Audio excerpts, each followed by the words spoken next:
students. First of all, I welcome you all to the series of YouTube lessons organized by Department of Pre-University Education, Karnataka Government in association with Dakshina Kannada PU College Principals Association. In earlier videos, I discussed three chapters, coordination compounds, surface chemistry, and of course, amines. In the today's video, I'm going to start a new chapter, that is biomolecules, from second PUC chemistry syllabus. And of course, this is unit number 14. This is unit number 14 in second PUC chemistry syllabus. The weightage of this chapter in annual examination will be, and of course, I'm discussing weightage of this particular chapter for the annual examination 2020-21, that is with respect to the reduced syllabus. With respect to the annual examination 2020-21, the weightage of this chapter is what we call it as 6 marks. Weightage of this chapter in annual examination question paper for the year 2020-21, it will be 6 marks. Out of 6 marks, you can expect one question in part A, that is question number 10, that carries 1 mark. There will be one question from this particular chapter in part A of the question paper, that is question number 10 in the question paper, that carries 1 mark. Apart from that, in section 5 of the part D, in part D we have two sections, section 4 and section 5. In section 5 of the part D, we have, question number 37, that carries 5 marks. That is, question number 37 in the annual examination question paper, that is from, biomolecules, and that carries 5 marks. Totally, there will be 6 marks questions, there will be 6 marks questions for the year 2020-21 second PUC annual examination. With this particular information, let me start with the chapter biomolecules. Just observe, as the title of the chapter itself indicates, in this particular chapter, we are going to discuss something about the organic compounds found in biological systems. That is, the organic compounds found in living organisms. We are going to study something about organic compounds found in living organisms, that is plants and animals. As far as biomolecules are concerned, we come across varieties of biomolecules which will be playing their important role in biological systems. We have the chemical substances like, that is carbohydrates. We have chemical substances like carbohydrates, oils and fats, and of course proteins. Then it will be nucleic acids, etc. These are all some organic compounds found in biological systems.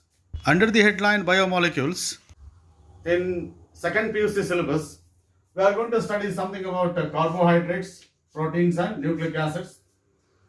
Definitely, you might be studied these biomolecules in biology also.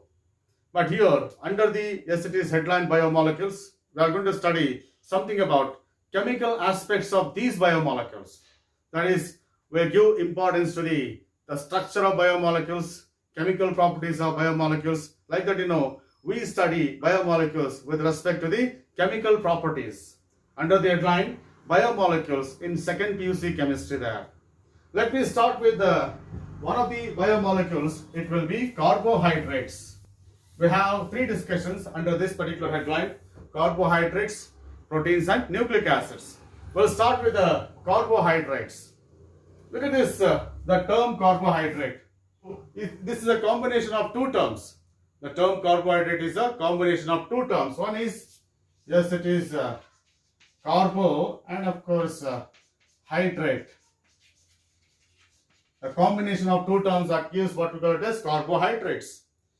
These biomolecules, they were called as carbohydrates because these are the naturally occurring organic compounds which contain carbon, hydrogen and oxygen, which follow the general formula CX H2O Y times.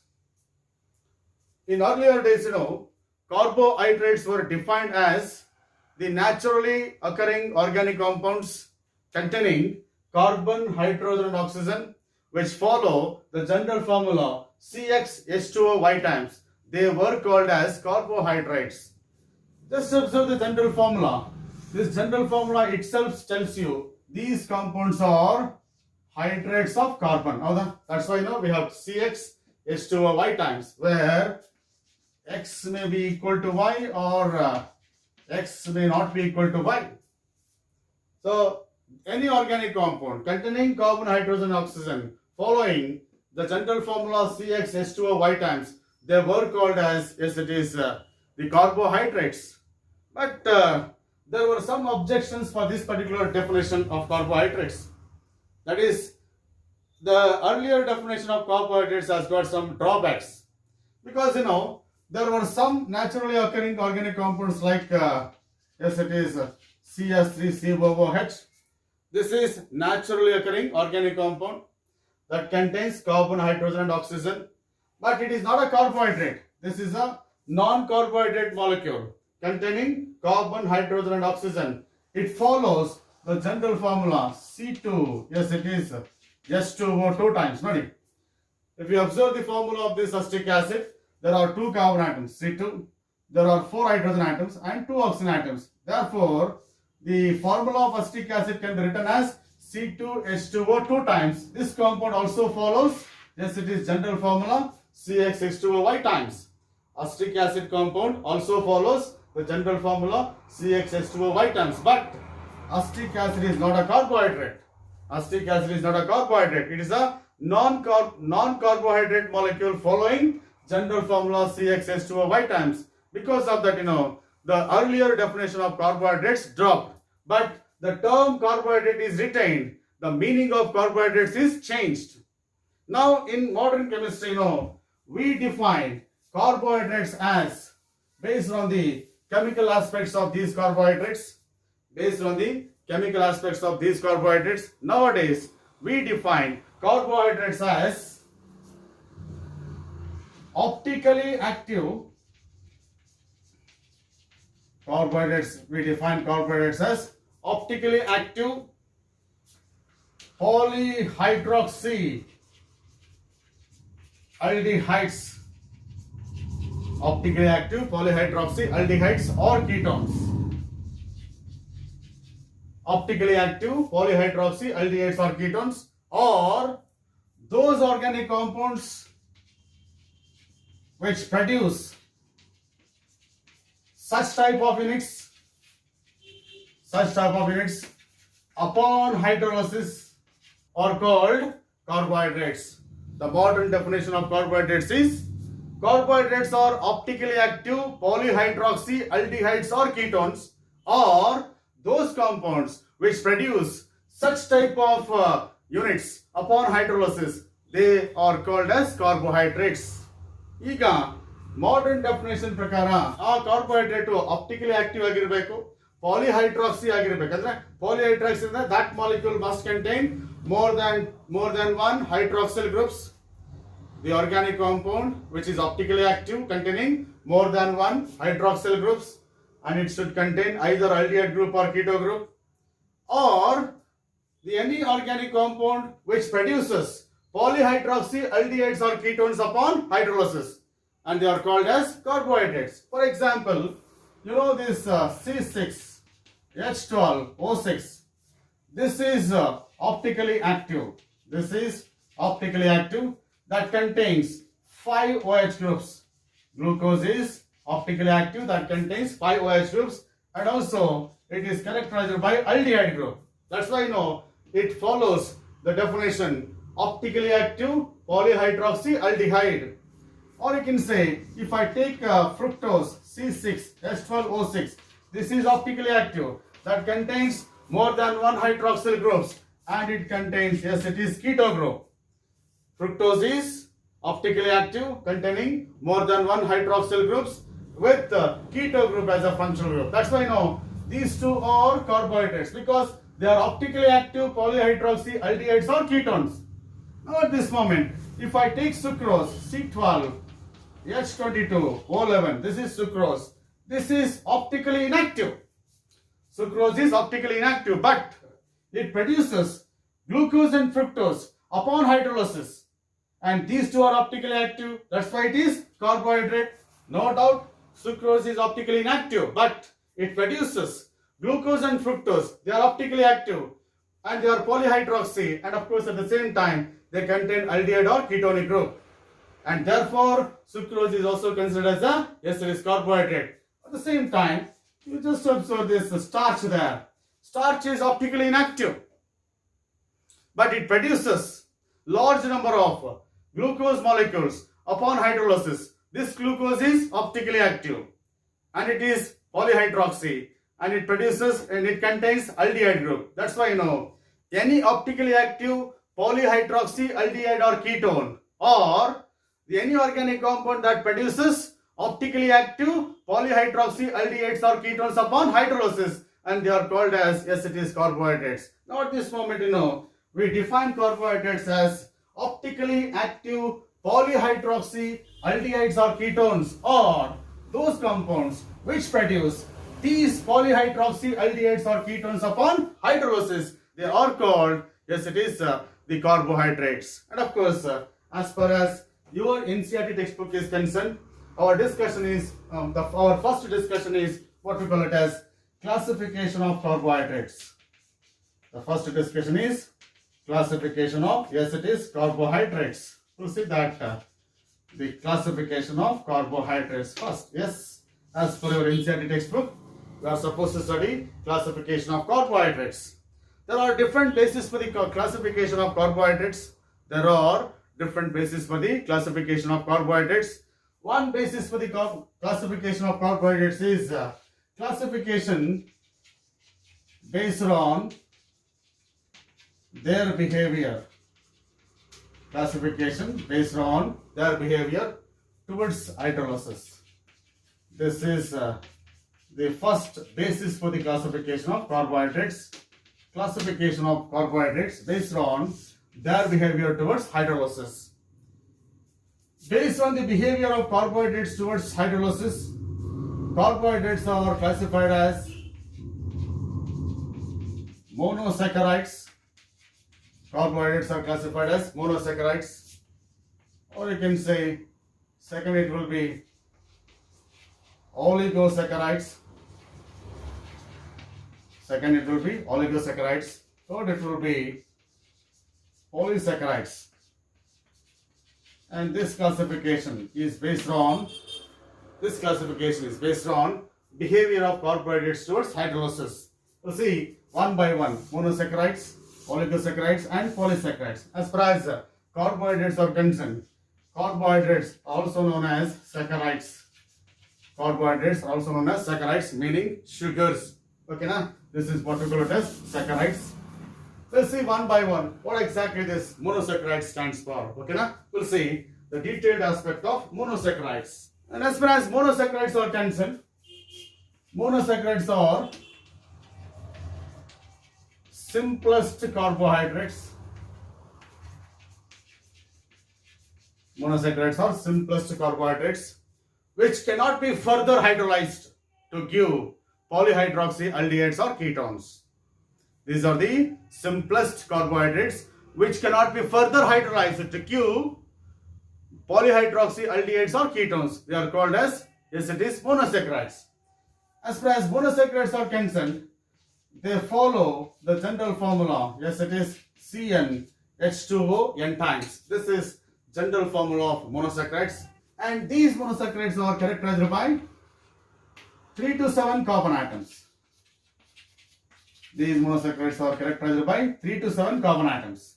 Number of carbon atoms in monosaccharides will be ranging from 3 to 7. Hagagi, the simplest carbohydrate is characterized by only 3 carbon atoms. Or you can say a minimum of 3 carbon atoms are required for formation of carbohydrate. And the simplest possible carbohydrate with 3 carbon atoms will be glyceraldehyde. Glyceraldehyde is, yes, it is simplest carbohydrate with 3 carbon atoms. Just observe the formula and of course the structure of yes, it is glycerol will be like this. Look at this. This contains aldehyde group. This contains 2 OH groups. Therefore, it is optically active because it contains asymmetric carbon atom. Optically active. Polyhydroxy aldehyde, is it not? That's why it is carbohydrate. Simplest possible carbohydrate with 3 carbon atoms is glyceraldehyde. The number of carbon atoms in monosaccharides will be ranging from 3 to 7. Or I can say these carbohydrates, these monosaccharides, they may contain aldehyde group or they may contain keto groups. These monosaccharides may be characterized by aldehyde group or I can say they may contain keto groups. As far as examples for the monosaccharides are concerned, we have ribose. This is an example for monosaccharide with 5 carbon atoms. We have glucose, some monosaccharide with 6 carbon atoms.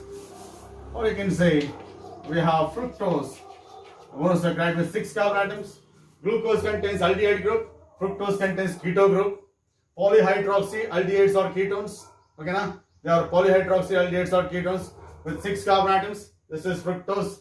Or you can say we have glyceraldehyde. This is glyceraldehyde. This is an example for it is monosaccharide. It contains 3 carbon atoms with aldehyde group. It contains 3 carbon atoms with aldehyde group. So this is what we call it as monosaccharides. And this is something about monosaccharides. And of course, these monosaccharides are further classified into 2 types based on the type of functional group present in monosaccharides.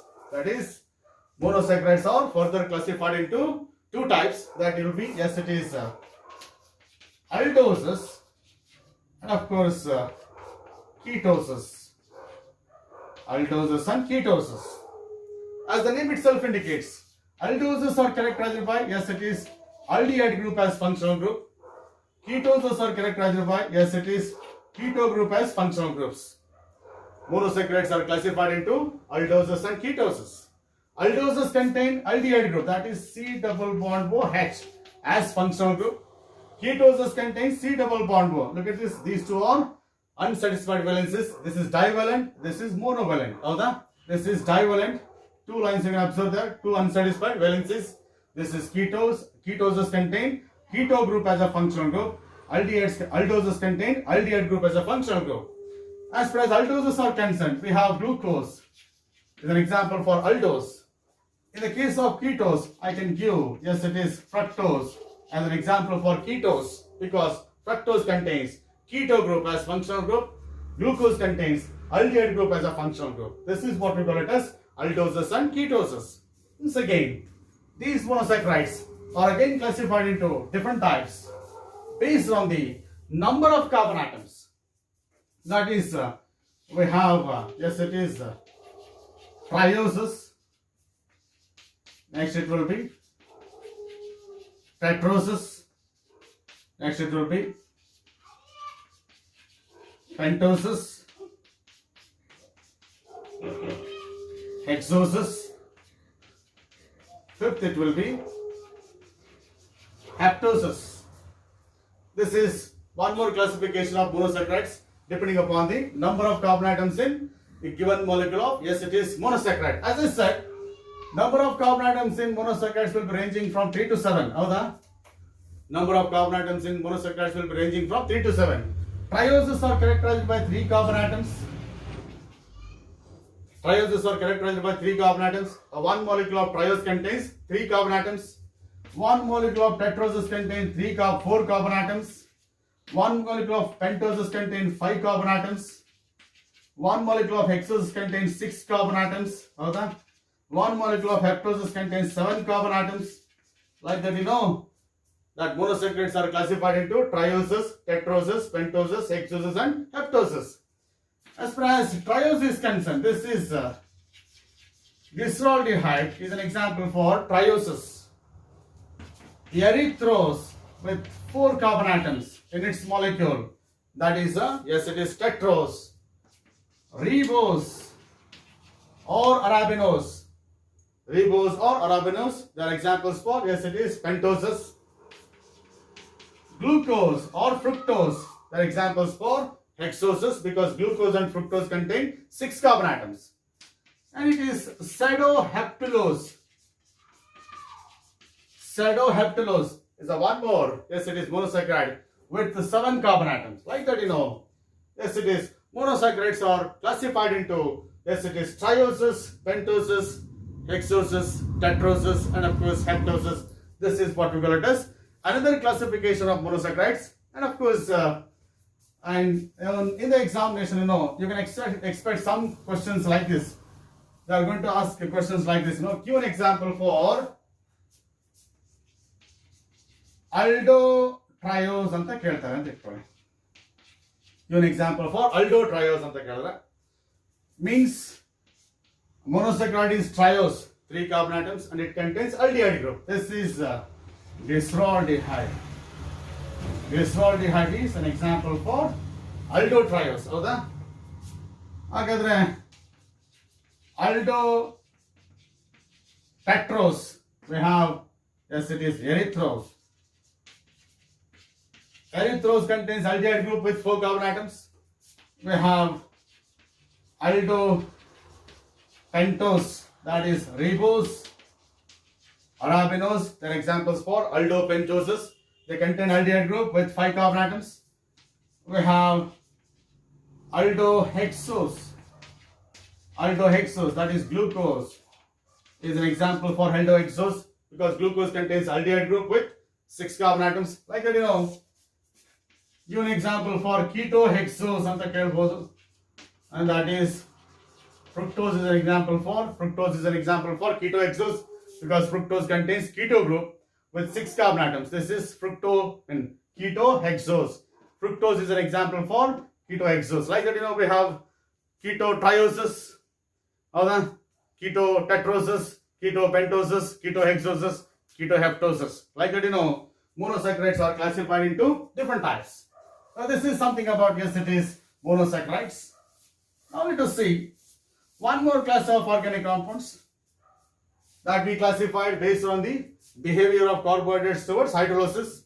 What I said, monosaccharides do not undergo hydrolysis to give polyhydroxyaldehydes or ketones.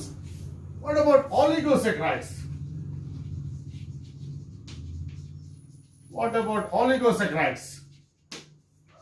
Oligosaccharides are the carbohydrates which produce 2 to 10 units of monosaccharides upon hydrolysis. That is, the carbohydrates which produce 2 to 10 monosaccharide units upon hydrolysis, we call them as oligosaccharides. Or you can say, the carbohydrates which produce 2 to 10 units of same or different monosaccharide units upon hydrolysis, so we call them as oligosaccharides. These carbohydrates produce 2 to 10 units of monosaccharides upon hydrolysis.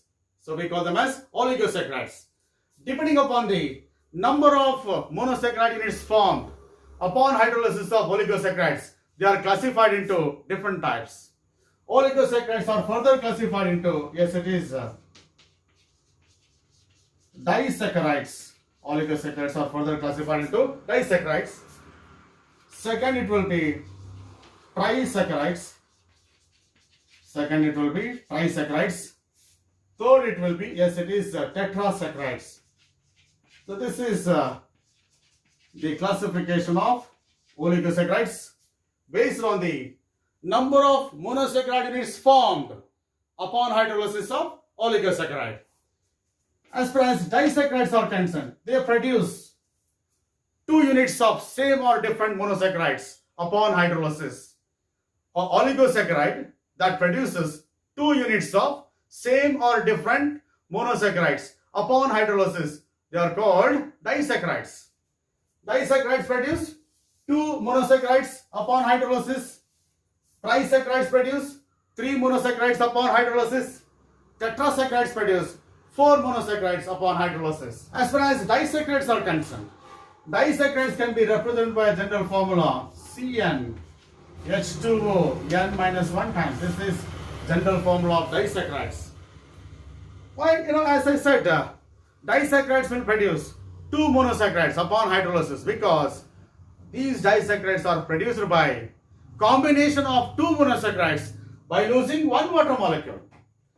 These disaccharides are produced by combination of two monosaccharides by losing one water molecule. That's why disaccharides are represented by general formula CnH2O n-1. You know, monosaccharides were represented by general formula CnH2O n times N, but disaccharides are represented by general formula CnH2O n-1 because when one molecule of disaccharide is produced by the combination of two monosaccharides by losing one water molecule. That's why it is CnH2O n-1 times. This is what we call general formula of it is disaccharide. So example for the disaccharides will be it is sucrose. You know, as far as formula is concerned, this is C12 H22 O11. It follows this general formula. Noti bekare n equals 12 haki 12 minus 1 11 agutte. 11 into 2 22. 11 into 1 21. This is sucrose. It undergoes hydrolysis. It undergoes hydrolysis to form it is C6 H12O6 plus C6 H12O6. This is glucose. This is fructose. Avada? This is hydrolysis of sucrose into glucose and fructose. Different monosaccharides are produced by the hydrolysis of sucrose. Two different monosaccharides are produced by hydrolysis of sucrose. If I take maltose with the same formula C12 H22 O11, it undergoes hydrolysis. This is maltose. Avada? One molecule of maltose produces two molecules of glucose. One molecule of maltose produces two molecules of glucose. That means maltose produces two similar monosaccharides upon hydrolysis. That's why I said disaccharides are the oligosaccharides which produce two units of same or different monosaccharides upon hydrolysis. This is what we call it as maltose. Example for the disaccharide. Sucrose is an example for the disaccharide. Lactose. One molecule of lactose produces one molecule of glucose and one molecule of galactose upon hydrolysis. That's why you know lactose is an example for it is disaccharide. Yes, like that disaccharides are oligosaccharides which produce two units of same or different monosaccharides upon hydrolysis. That is what we call it as disaccharides. One more type is trisaccharides. Trisaccharides are represented by general formula CnH2O n-2 because these trisaccharides are produced by the combination of three monosaccharide units by losing two water molecules. That's why it is n-2. And of course, example for the trisaccharide is it will be it is raffinose. Raffinose is an example for it is a trisaccharide because trisaccharides are oligosaccharides which produce three units of same or different monosaccharides upon hydrolysis. When raffinose undergoes hydrolysis, disaccharides, they 1 mole of disaccharide consumes 1 mole of water, but 1 mole of trisaccharide consumes 2 molecules of water. Yes, that gives it is glucose, fructose, and galactose. Yes. So these are the three monosaccharides which will be produced when raffinose undergoes hydrolysis. That's why raffinose is an example for it is trisaccharide. The formula of raffinose is, look at this. If it is 18 anta tagondre, n is equal to 18 andre 18 minus 2 is 16. 16 into 2 32. H32 and of course O16. When it undergoes hydrolysis by consume 1 mole of raffinose consumes 2 moles of water to produce. Yes, it is 1 mole of glucose C6 H12O6, 1 mole of fructose C6 H12O6, and 1 mole of it is galactose C6 H12O6. Like that, 1 mole of trisaccharide produces 3 moles of it is monosaccharides upon hydrolysis. Here you got 3 different it is monosaccharides upon hydrolysis of raffinose. So this is what we call it as one more class of oligosaccharides. It will be trisaccharides. Yes. And as far as tetrasaccharides are concerned, tetrasaccharides are oligosaccharides which produce 4 units of same or different monosaccharides upon hydrolysis. Tetrasaccharides are, yes it is, oligosaccharides which produce 4 units of same or different monosaccharides upon hydrolysis. Example for the tetrasaccharide is stachyose. Example for the tetrasaccharide is stachyose, STACHYSOE. 1 mole of stachyose consumes 3 moles of water to produce, yes it is, 2 moles of glucose, 1 mole of fructose and 1 mole of galactose. This is hydrolysis of stachyose. The general formula of tetrasaccharides is CnH2O N-3. Like tetrasaccharide is produced by combination of 4 monosaccharides by losing 3 water molecules. Hagagi CnH2O N-3. As far as the formula of this stachyose is concerned, 6 into 4, 24 other, this is C24. Okay, na? 24 minus 3 is 21. 21 into 2, 32. 21 into 2, 42. H 42, right? O21. This is the formula of, yes it is stachyose, and it consumes 3 moles of water to produce 2 moles of glucose, 1 mole of fructose and 1 mole of galactose. So this is what we call it as classification of oligosaccharides based on the number of monosaccharides they form upon hydrolysis. Okay, na? So this is another the class of carbohydrates called oligosaccharides. Agbudala? Yes. Yes. Now let us see polysaccharides then. Yes. Under the classification of carbohydrates based on the behavior of carbohydrates towards hydrolysis, carbohydrates are classified into monosaccharides, oligosaccharides and polysaccharides. Now let us see third type, it will be polysaccharides. As far as polysaccharides are concerned, as the name itself indicates, poly means many. These are the carbohydrates which produce large number of monosaccharide units upon hydrolysis. These are the polysaccharides, these are the carbohydrates which produce large number of monosaccharide units upon hydrolysis. It may be ranging from 100 to 1000. 1 mole of polysaccharide produces 100 to 1000 units of monosaccharides, maybe same or different. So this is what we call it as polysaccharides. Examples for the polysaccharides will be starch and of course the cellulose, or I can say glycogen. These are the, yes it is, examples for polysaccharides. When starch undergoes hydrolysis, it produces many glucose molecules, many alpha glucose molecules. When starch undergoes hydrolysis, it produces many alpha D glucose molecules, right? When cellulose undergoes hydrolysis, it produces many beta D glucose molecules, because cellulose is formed by the combination of large number of beta D glucose units. Starch is produced by the combination of many number of alpha D glucose molecules.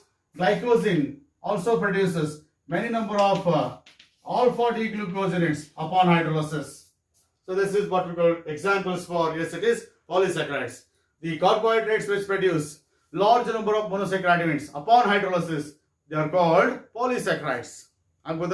This is about classification of carbohydrates based on the behavior of carbohydrates towards hydrolysis. Now we'll see one more type of classification. Yes. Now let us see one more classification of carbohydrates based on the taste. Based on taste of carbohydrates, carbohydrates are classified into sugars and of course non-sugars. This is one more classification of carbohydrates based on the taste of the carbohydrates. As the name itself indicates, sugars are crystalline substances soluble in water and they are sweet to taste. Crystalline solids soluble in water and they are sweet to taste. They are called as sugars. Generally, all monosaccharides are sugars. Yes, it is all monosaccharides and oligosaccharides are sugars. All monosaccharides and oligosaccharides are sugars. As far as non-sugars are concerned, they are amorphous, insoluble in water and tasteless. They are not sweet to taste. They are amorphous substances and are insoluble in water. Such type of carbohydrates which are tasteless, insoluble in water and amorphous in nature, we call them as Yes, it is non-sugars. I can classify all polysaccharides. All polysaccharides can be considered as non-sugars. All polysaccharides can be considered as non-sugars. So this is what we call it as the classification of, yes, it is carbohydrates based on taste of the carbohydrates. Now these sugars are further classified into two types. One, it will be reducing sugars. Another is non-reducing sugars. This is one more classification of, yes, it is sugars. Sugars are further classified into reducing sugars and non-reducing sugars. This classification is based on their reactivity towards, yes, it is Tollens reagent and Fehling solution. You have an idea of Tollens reagent and Fehling solution. You studied that particular aspect under aldehydes, ketones, is it not? As far as Tollens reagent is concerned, this is ammoniacal silver nitrate, yes, Tollens reagent. Aldehydes reduce Tollens reagent to a black PPT of silver. We have one more mild oxidizing agent, that is Fehling solution. Tollens reagent and Fehling solution, they are mild oxidizing agents. Aldehydes reduce Tollens reagent to a black PPT of silver. Aldehydes reduce Fehling solution to red PPT of cuprous oxide. We used these reagents in order to differentiate aldehydes and ketones. As far as reducing sugars are concerned, the sugars which reduce Tollens reagent to a black PPT of silver, Fehling solution to a red PPT of cuprous oxide, they are called reducing sugars. Example for the reducing sugars is all monosaccharides like glucose, fructose. All monosaccharides can be given as an example for reducing sugars. Under disaccharides, we have maltose and of course lactose. They are examples for reducing sugars. And as far as disaccharides are concerned, all disaccharides are not reducing sugars because a disaccharide which contains free aldehydic or ketonic groups. The disaccharide that contains free aldehydic or ketonic group in their molecules, they are acting like reducing sugars. If the molecule contains free aldehydic or ketonic group, which reduces Tollens reagent to a black PPT of silver, Fehling solution to a red PPT of cuprous oxide, and they are called as reducing sugars. As far as non-reducing sugars are concerned, these are the sugars which do not reduce Tollens reagent and Fehling solution. Such type of sugars are called as, yes, it is non-reducing sugars. Example for the non-reducing sugars will be sucrose. Example for the non-reducing sugars will be sucrose because this is a disaccharide which does not contain free aldehydic or ketonic group in its monosaccharide units. That's why this sucrose is non-reducing sugar. In non-reducing sugars, aldehydic or ketonic groups are involved in bonding. If aldehydic or ketonic groups in the molecule of sugar is involved in bonding, it will not be available for reducing Tollens reagent and Fehling solution. This is what we call it as the classification of sugars based on their behavior towards Tollens reagent and Fehling solution. What I said, this is ammoniacal silver nitrate. Fehling solution is a mixture of aqueous copper sulfate solution and alkaline. Yes, it is sodium, potassium, tartarate.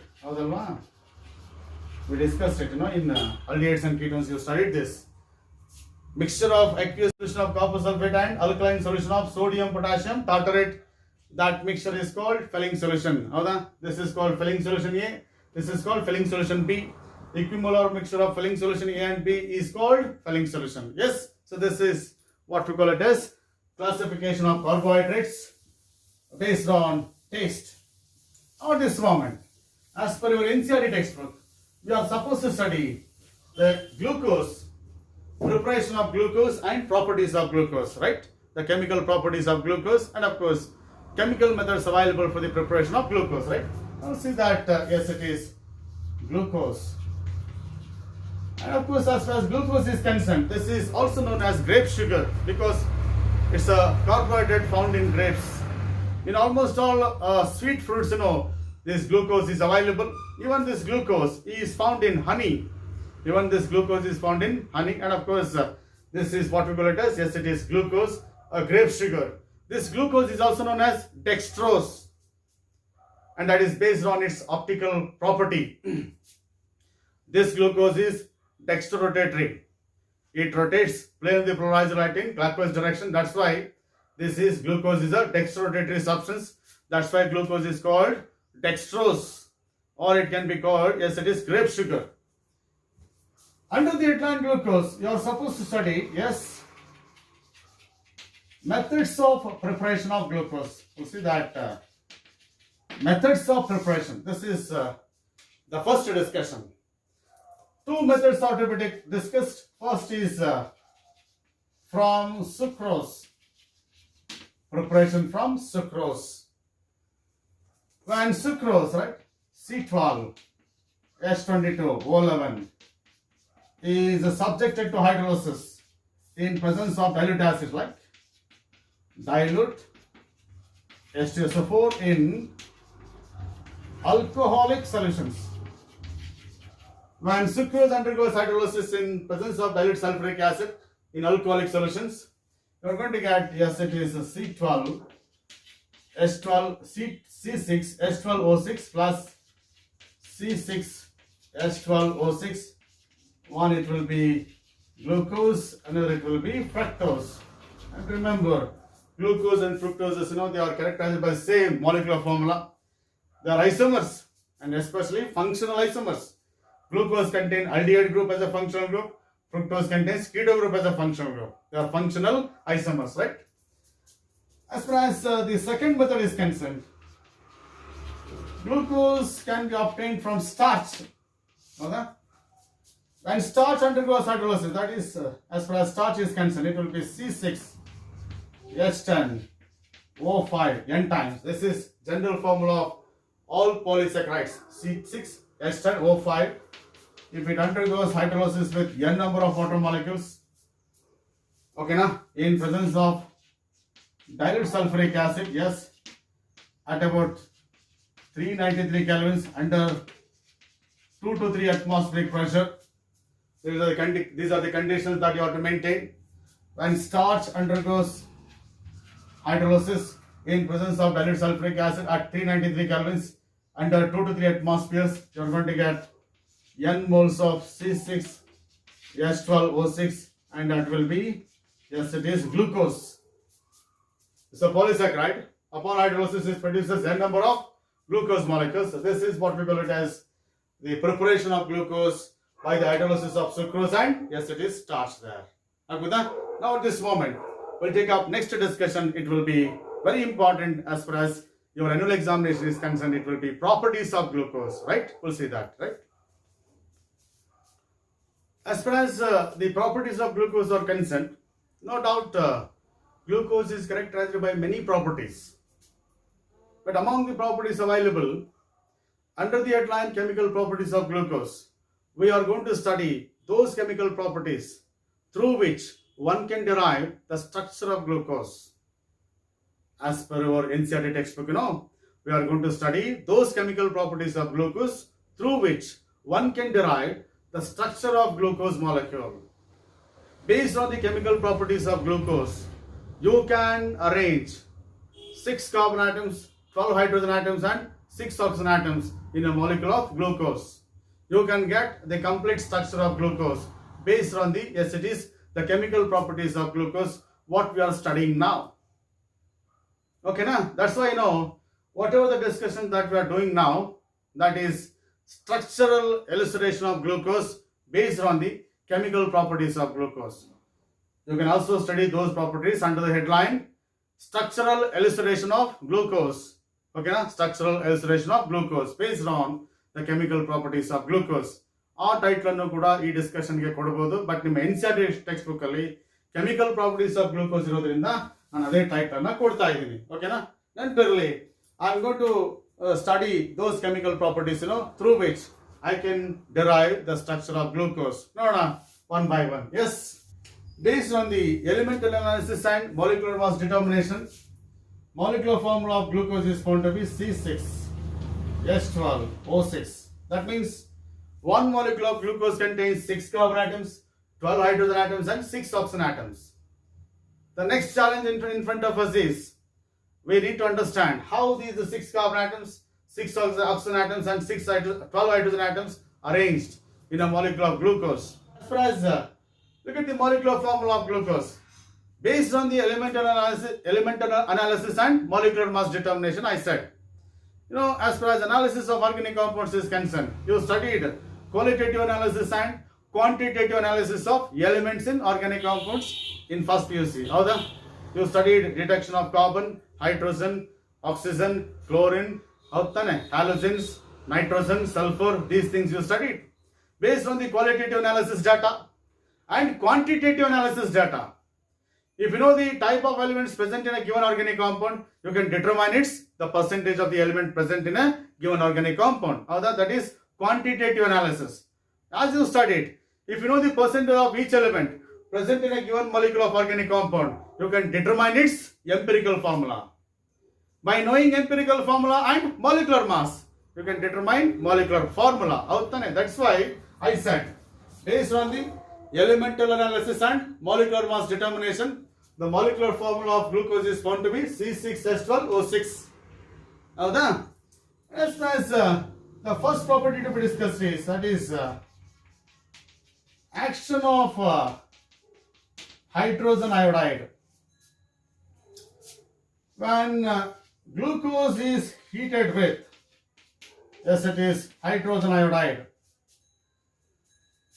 that results in the formation of C6, it is H14 plus iodine plus of course water. When upon prolonged heating glucose with hydrogen iodide, glucose is completely reduced to, it is N-hexane. Glucose is completely reduced to N-hexane. When glucose is heated with, it is hydrogen iodide for a long time, that results in the formation of N-hexane. Hydrogen iodide is a powerful reducing agent that reduces glucose completely into N-hexane. To balance this equation, C6H12O6 alva, 6 oxygen atoms irodrinda 6H2O baridi. Aga number of hydrogen atoms 12 plus 14 26 ಆಯ್ತು. Already 12 ಇದೆ, 26 ಆಗಬೇಕಂದ್ರೆ 14H ಬೇಕು. So 26 hydrogen atom ಆಯ್ತು, 6 oxygen atoms ಆಯ್ತು, 14 iodine ಇದೆ, therefore it is 7I2. This is the equation. When glucose is heated with hydrogen iodide, upon prolonged heating glucose with hydrogen iodide, that results in the formation of N-hexane. Based on this chemical property of glucose, I can take one decision regarding the structure of the glucose molecule. Look at this. As far as N-hexane is concerned, N-hexane is characterized by straight chain of 6 carbon atoms. This is normal hexane. N-hexane is characterized by straight chain of 6 carbon atoms because the molecule of glucose also contains a straight chain of 6 carbon atoms. That's why you are going to get N-hexane. Otherwise, you would have got branched alkane upon heating with hydrogen iodide. So because of that, due to the formation of this N-hexane, the glucose molecule is said to be containing a straight chain of 6 carbon atoms. Therefore, now at this moment, I can write that is a straight chain of 6 carbon atoms in a molecule of glucose. The first property, right? Example keltare. Write the reaction which indicates presence of a straight chain of 6 carbon atoms in a molecule of glucose anteli. Aga ನೀವು ಬರೀಬೇಕು, that is glucose reacts with hydrogen iodide upon prolonged heating to form N-hexane. This reaction indicates the presence of straight chain of 6 carbon atoms in a molecule of glucose, ಅಥವಾ a linear chain of 6 carbon atoms in a molecule of glucose anta. Okay na? As far as the second property is concerned, that is action of it is hydroxylamine. Look at this. I can write glucose like this. Okay na? This is polyhydroxy aldehyde or ketone alva. ಹಾಗಾಗಿ glucose ಅನ್ನ ಈ ತರ ಬರೀಬಹುದು. 6 carbon atoms ಇದೆ. That is CHOH 4 times. So C6H12O6 correct ಆಗಿ formula match ಆಗುತ್ತೆ.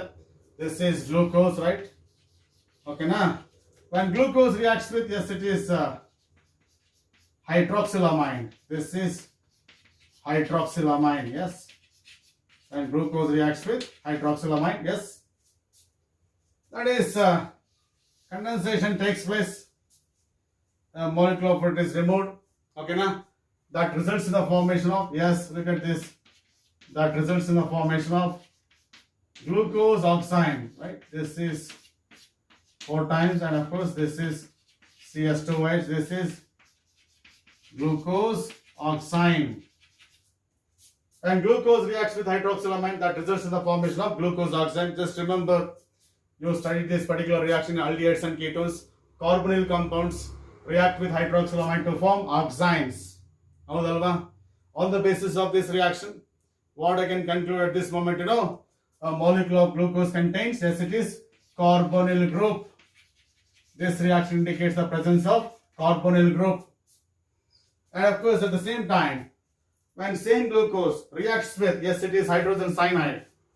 Even glucose reacts with hydrogen cyanide. This glucose hydrogen cyanide react agate, right? Aldehydes and ketones react with hydrogen cyanide. Yes, just remember addition of hydrogen cyanide to aldehydes and ketones. When hydrogen cyanide reacts with glucose, O is negative part, carbon is positive part, Cn minus attacks. Yes, it is positive part of carbonyl group. That results in the formation of, look at this, Cn and OH. Cn minus is attached to carbon, H plus is attached to O minus becomes OH, and the product is glucose cyanohydrin. This is another property of glucose. And glucose reacts with, yes, it is hydrogen cyanide, yes. And glucose reacts with hydrogen cyanide. Addition of hydrogen cyanide to glucose results in the formation of glucose cyanohydrin. That is, action of hydroxylamine and action of hydrogen cyanide on glucose indicate the presence of, yes, it is carbonyl group. Glucose molecule carbonyl group irodrindane glucose reacts with hydroxylamine and hydrogen cyanide to form their respective compounds. So because of that, at this moment, what I can conclude, glucose should be characterized by carbonyl group. If at all glucose contains carbonyl group, now at this moment you have to confirm whether it is aldehyde or ketone anta. Hauda? ಈಗ ನಮಗೆ ಬೇಕಾಗಿರೋದೇನು, whether it is aldehyde group or keto group ಅಂತ ಗೊತ್ತಾಗಬೇಕು. ಹೌದಾ? For that purpose, I can make use of one more property of, yes, it is glucose. I can make use of one more property of glucose, that is fourth property is action of bromine water. Bromine water is a mild oxidizing agent. Okay, now that is when glucose, look at this, I can write glucose like this. This is glucose. When glucose reacts with bromine water, yes, a mild oxidizing agent, and that leads to the formation of, yes, it is corresponding carboxylic acid. That leads to the formation of corresponding carboxylic acid. This is gluconic acid. Just observe, this is gluconic acid with one carboxyl group, and this is because of oxidation of CH4 group. As that glucose contains CH4 group in its molecule, it readily undergoes oxidation with bromine water, a mild oxidizing agent, to form gluconic acid. ಇಲ್ಲಿ ಗ್ಲೂಕೋನಿಕ್ acid form ಆಗಲಿಕ್ಕೆ ಕಾರಣ ಏನಪ್ಪಾ ಅಂದ್ರೆ, glucose ಅಲ್ಲಿ ಏನಿದೆ, aldehyde group ಇದೆ. ನಿಮಗೆ ಗೊತ್ತಿದೆ, aldehydes readily undergo oxidation even in presence of mild oxidizing agents like Tollens reagent, Fehling solution and bromine water. ನಿಮಗೆ ಗೊತ್ತಿದೆ, glucose reduces Tollens reagent to a black PPT of silver. Glucose reduces Fehling solution to a red PPT of cuprous oxide. Glucose oxidizes to gluconic acid when it reacts with mild oxidizing agent like bromine water. All these properties of glucose indicate the presence of CH4 group. If glucose contains CH4 group, then only there is a possibility of formation of gluconic acid. then only the glucose reacts with, yes it is mild oxidizing agents like bromine water. Ketones do not undergo oxidation easily. They do not react with mild oxidizing agents. Hagagi, that is when glucose reacts with bromine water, you are going to get gluconic acid. This particular reaction indicates the presence of aldehyde group. ಹಾಗಾದ್ರೆ ಈಗ ನಮಗೆ first ಏನ್ ಗೊತ್ತಾಗಿತ್ತು ಅಂದ್ರೆ there is a straight chain of 6 carbon atoms ಅಂತ ಗೊತ್ತಾಗಿತ್ತು ಹೌದಾ. ಈಗ ಏನ್ ಗೊತ್ತಾಗ್ತಿದೆ, ಗ್ಲೂಕೋಸ್ ಅಲ್ಲಿ ಏನಿದೆ aldehyde group ಇದೆ ಅಂತ ಗೊತ್ತಾಗಿದೆ. ಹಾಗಾಗಿ this aldehyde group that is a monovalent group. Valency of aldehyde group is 1. That's why monovalent groups should be attached to, yes it is terminal carbon atoms. Monovalent groups ಅನ್ನ terminal carbon atoms ಅಲ್ಲಿ ನಾವು ಬರಿಬೇಕಾಗುತ್ತೆ. S, ಯಾಕಂತ ಹೇಳಿದ್ರೆ ನೋಡಿ, ಅಕಸ್ಮಾತ್ aldehyde group ಅನ್ನು ನಾನು in between carbon chain ಹಾಕಿದೆ ಅಂತ ಹೇಳಿದ್ರೆ ನೋಡಿ ಏನಾಗುತ್ತೆ, ವೇಲೆನ್ಸಿ ಆಫ್ 5 ಹೌದಾ, but valency of carbon is 4. ಹಾಗಾಗಿ you cannot fix that aldehyde group in the, as it is middle carbon atoms of the carbon chain. ನೋಡಿ, you cannot expect this CHO group to here. ಇಲ್ಲಿ CHO group ಇರಲಿಕ್ಕೆ ಸಾಧ್ಯ ಇಲ್ಲ. If CHO group is there here, glucose would have given branched carbon chain. CHO group ಏನಾದ್ರು ಈ middle carbon ಆಟಮ್ಗೆ attach ಆಗಿದ್ರೆ ಈ ತರ ಅಲ್ಲಿ ಏನಾಗುತ್ತೆ ನಿಮಗೆ, you would have got branched carbon chain, but glucose gives a straight chain of 6 carbon atoms. ಹಾಗಾಗಿ no branches are found in a molecule of glucose. ಹಾಗಾಗಿ the best possible position for aldehyde group is terminal carbon atoms, right? So ಹಾಗಾದ್ರೆ ನೋಡಿ, if I fix that aldehyde group at the terminal carbon atoms, ನೋಡಿ terminal carbon atoms ಅಲ್ಲಿ ನೀವೇನಾದ್ರೂ aldehyde group ಅನ್ನು fix ಮಾಡಿದ್ರೆ, look at this, valency of carbon is 4 ಹೌದಾ. So this is what we call it as. Now at this moment, based on these properties we discussed so far, we concluded that a molecule of glucose contains a straight chain of 6 carbon atoms and 1 aldehyde group at the terminal carbon atoms ಅಂತ ಗೊತ್ತಾಯ್ತು. Yes.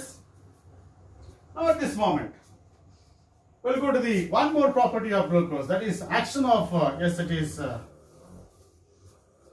acetic anhydride. That is action of acetic anhydride. Yes, action of acetic anhydride. Yes, when glucose, right, this is and of course this is CH2OH. When glucose reacts with, yes it is acetic anhydride. Yes, okay na, and is 1 mole of glucose consumes 5 moles of acetic anhydride. 1 mole of glucose contains 5 moles of acetic anhydride to form, yes it is glucose pentacetate. Look at this CHO as it is, look at this CHOH, and of course O H is replaced by, yes it is COCH3 there, right? And of course look at this 4, here OH is 4 OH groups are there. These 4 OH groups are replaced by OCOCH3 group due to the, yes it is acetylation of, yes it is glucose there. 1 mole of glucose consumes 5 moles of acetic anhydride to form CH2O COCH3. Look at this, this is glucose pentacetate. This is glucose pentacetate. What I did here, hydrogen atoms of OH group are replaced by CH3CO group. ಇಲ್ಲಿ ನೋಡಿ OH ಇದೆ, 4 OH groups ಇದೆ, ಇದರಲ್ಲಿ hydrogen atom is replaced by COCH3 group. ಇಲ್ಲಿ OH ಇದೆ, hydrogen is replaced by COCH3 group, right? 1 mole of glucose reacts with 5 moles of acetic anhydride to form glucose pentacetate. On the basis of this reaction, I can conclude that a molecule of glucose contains 5 OH groups. 1 molecule of glucose contains 5 OH groups. That's why glucose produces glucose pentacetate upon reacting with acetic anhydride. ಹಾಗಾದ್ರೆ 1 molecule of glucose contains 5 OH groups ಅಂತ ಆಯ್ತಲ್ವಾ. ಹಾಗಾದ್ರೆ how these OH groups are arranged in a molecule of glucose ಅಂತ ಪ್ರಶ್ನೆ ಬಂದಾಗ, it will be like this. Each carbon atom of OH group is attached with, yes it is 1 OH group like this. ಪ್ರತಿಯೊಂದು ಕಾರ್ಬನ್ಗೆ ಒಂದು OH group connect ಆಗಿದೆ ಅಂತ ಹೇಳ್ಬಿಟ್ಟು ನಮಗೆ ಗೊತ್ತಾಗುತ್ತೆ. ಯಾಕೆಂದ್ರೆ just imagine if there are 2 OH groups attached to the one carbon ಅಂತ ಇಟ್ಕೊಳ್ಳಿ. ಒಂದೇ ಕಾರ್ಬನ್ಗೆ ಏನಾದರೂ 2 OH groups ಇದ್ದಿದ್ರೆ glucose molecule would have been unstable. If 2 OH groups are attached to the same carbon, glucose would have given a molecule of water upon heating.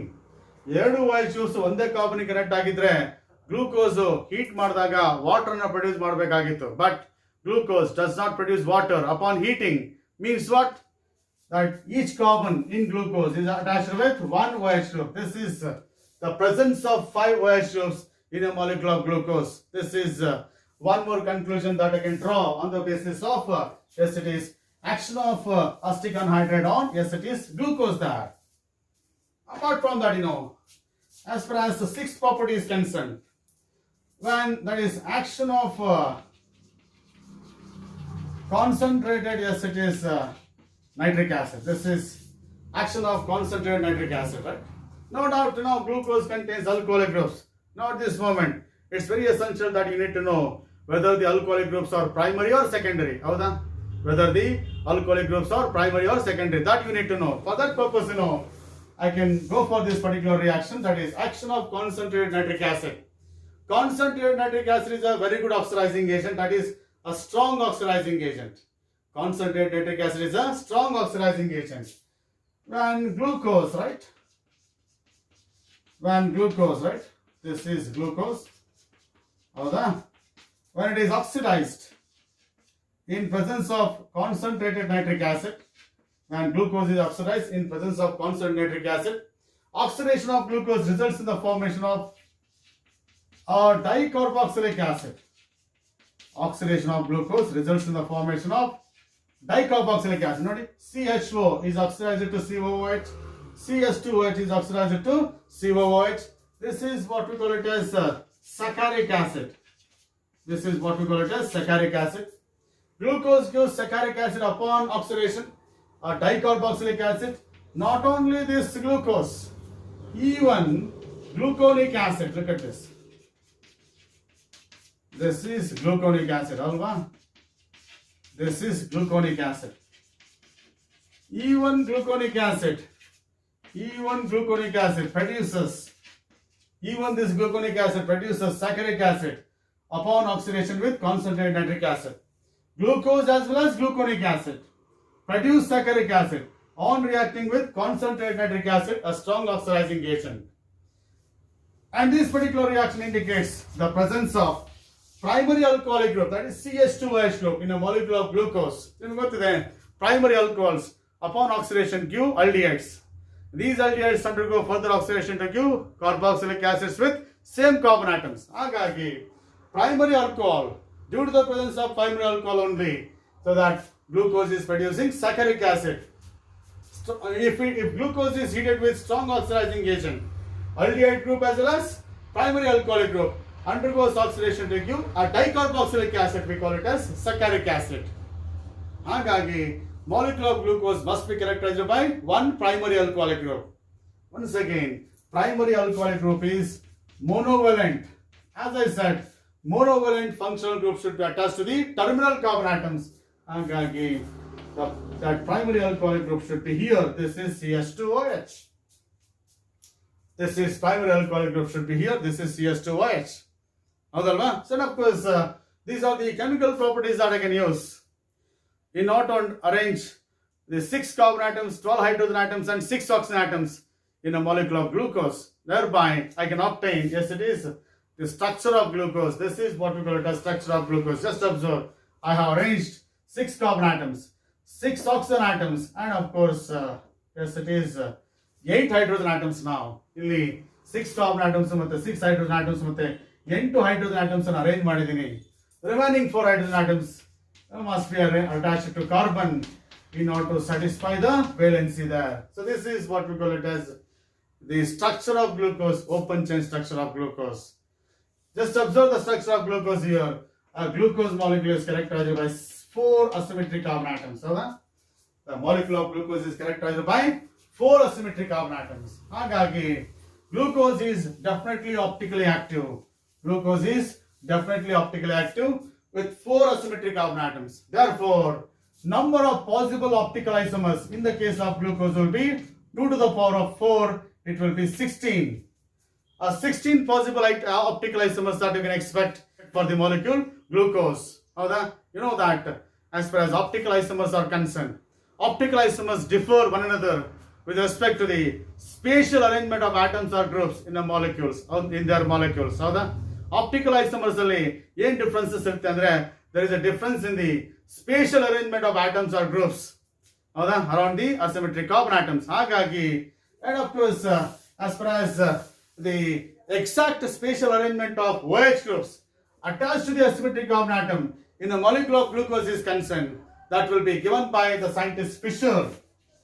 That is, the scientist Fischer has given the exact spatial arrangement of OH groups attached to the asymmetric carbon atoms.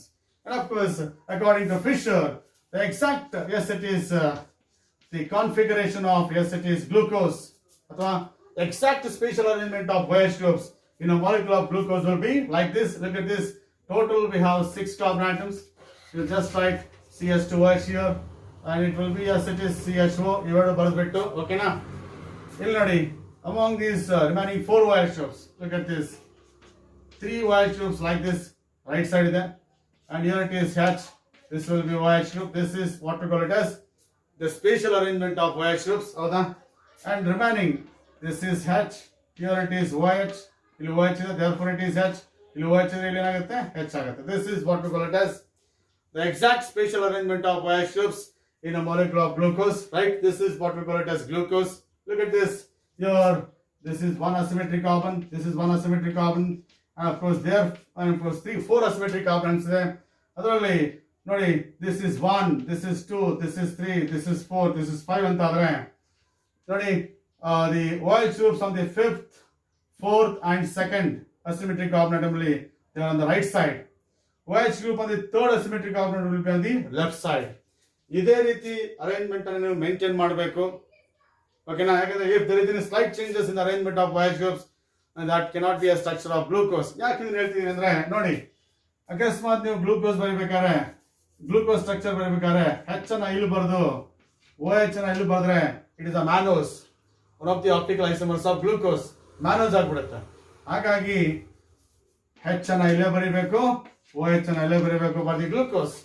ಈಗ for example ನೋಡಿ, 4th carbon atom ಮೇಲೆ ನೋಡಿ, H ಅನ್ನ ಇಲ್ಲಿ ಬರೆದು OH ಅನ್ನ ಇಲ್ಲಿ ಬರೆದು ಬಿಟ್ರೆ ಗ್ಯಾಲೆಕ್ಟೋಸ್ ಆಗ್ಬಿಡುತ್ತೆ.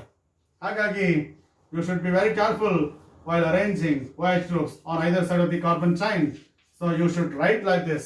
ಅದಕ್ಕೆ ನಾನೇನ್ ಮಾಡ್ತೀನಿ ಅಂದ್ರೆ I am going to, yes it is, remember the structure of glucose like this. ಈ ಗ್ಲೂಕೋಸ್ ಸ್ಟ್ರಕ್ಚರ್ ನೆನ್ಪಿಟ್ಕೊಳ್ಳಿಕ್ಕೆ ನಾನೊಂದು ಐಡಿಯಾ ಮಾಡ್ತೀನಿ ಏನಪ್ಪಾ ಅಂದ್ರೆ, look at this. First I will write, yes it is 6 carbon atoms in a carbon chain. Yes, okay na. You just remember a cricket match. In a cricket match, you know, 1 over contains 6 balls. ಹೌದಲ್ವಾ? 1 over contains 6 balls. ಹೌದಲ್ವಾ? Look at this. ಇಲ್ಲಿಂದ ನಾನು bowling start ಮಾಡಿದ್ರೆ, look at this. First 3 balls hat trick. First 3 balls hat trick. OH, OH, OH. 4th one is dot ball and then 1 more wicket. ಈ ತರ ಬರ್ದ್ಬಿಡ್ತೇನೆ ನೋಡಿ, OH, OH, OH, hat trick, dot ball, 1 more wicket. ತರ ನೆನ್ಪಿಟ್ಕೋಬೋದಾ? So then it is CHO. ಇದು ಬರೆದ್ಮೇಲೆ ಇಲ್ಲಿ OH ಇದ್ರೆ H, ಇಲ್ಲಿ H ಇದ್ರೆ OH, ಇಲ್ಲಿ OH ಇದ್ರೆ H, ಇಲ್ಲಿ OH ಇದ್ರೆ H. This is what we call it as structure of glucose. This is structure of glucose. And as far as gluconic acid is concerned, even gluconic acid has got the same structure. ನೋಡಿ, ಇದು gluconic acid structure. ಇಲ್ಲೂ ಕೂಡ spatial arrangement of OH groups ನೋಡಿ, similar to that in the case of glucose. This is glucose, this is gluconic acid. ಹಾಗೇನೆ in saccharic acid also you can find same spatial arrangement of OH groups. CH2OH, CH2OH, CH2OH, then H and of course OH. This is H, this is OH, this is H and this is H. This is what we call it as COOH. This is what we call it as saccharic acid. This saccharic, dicarboxylic acid. Saccharic acid, glucose and gluconic acid. ಈ ಮೂರು molecules ಅನ್ನ compare ಮಾಡಿದ್ರೆ the spatial arrangement of OH groups on the asymmetric carbon atoms will be same. ನೋಡಿ, ಇದು asymmetric carbon, OH on the right side, asymmetric carbon, OH on the right side, asymmetric carbon, OH on the right side. ಇಲ್ಲಿ asymmetric carbon, OH on the left side, OH on the left side, OH on the left side. 4th asymmetric carbon, OH on the right, OH on the right, OH on the right. 5th asymmetric carbon, OH on the right, OH on the right, OH on the right. Like this, you know. So this is the structure of glucose, open chain structure of glucose. with a proper configuration. Not to determine configurational structure of glucose. This is configurational structure of glucose. We can make use of certain properties of glucose, and those properties are beyond the scope of your textbook. That's why now we have directly given the structure of, that is configurational structure of glucose, like this. So this structure was given by Fischer. Yes. So this is something about the elucidation of structure of glucose based on the chemical properties of glucose. Agboda? Arthayitu ankotini. Okay na? We'll see remaining things in the next class, right? Thank you, right?